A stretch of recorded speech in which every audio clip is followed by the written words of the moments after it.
I want to ask about the technology side of the bank too, because you now have 41 million active digital banking users, 32 million of them on mobile. You guys have 4,900 patents.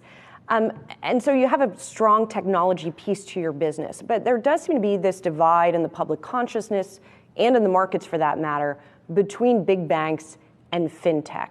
Do you think that divide is justified? And do you think of Bank of America as a technology company? We're clearly a technology company. I mean, we spend about $3.5 billion a year on new code implementation, new products and services that are drilled by technology. In the basics, our company is a great group of teammates, 200,000 plus teammates, just very excellent teammates doing what they're supposed to do. A huge amount of data and information which they process on behalf of clients and help clients conduct their business and live their lives, whether it's a big company or a small company or a person or a wealthy person. And so you use that computers and that data, and then we have a lot of buildings to keep them all dry so they can work every day. And it's really, that's what we are. So if we're not a technology company, we can't be in business. Now let me fill in some of the blanks here. You hear a lot about digital payments. Of that $2.8 trillion I talked about of consumers, at Bank of America moving money around, well over half of that's digital.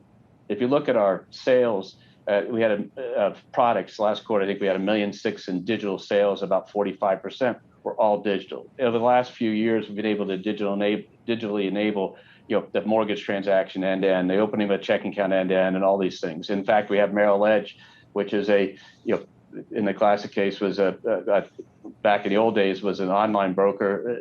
And now they have different names for it, but it's effectively a $300 billion plus growing rapidly company that is in the online trading business and self-directed trading business for customers. So we have all these parts and we drive them. And meanwhile, on the institutional side, almost all our money moves digitally.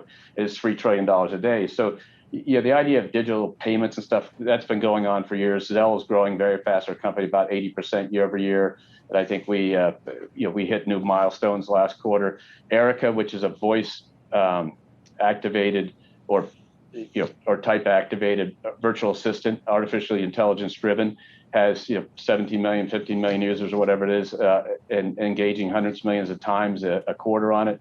We had a couple billion digital interactions last quarter. I mean, these are just huge numbers. But at the end of the day, you also have to remember what makes us unique is we also have 200,000 teammates. And so when those clients need people in our 4,000 branches that they need to have something go on at those branches, it may not be the old task, but the new task. They can come in those branches and get appointments, and those can be set up digitally. And that is important. So we're high touch and high tech. When you get to the wealth management business, obviously the financial advisor, Merrill, and the private bankers of the private bank are tremendously important. The client interface and the commercial businesses, the relationship managers. So the investment bankers you mentioned. It takes high touch, high tech, but at its core, we have a huge digital platform, a huge technology platform going on every day in this company.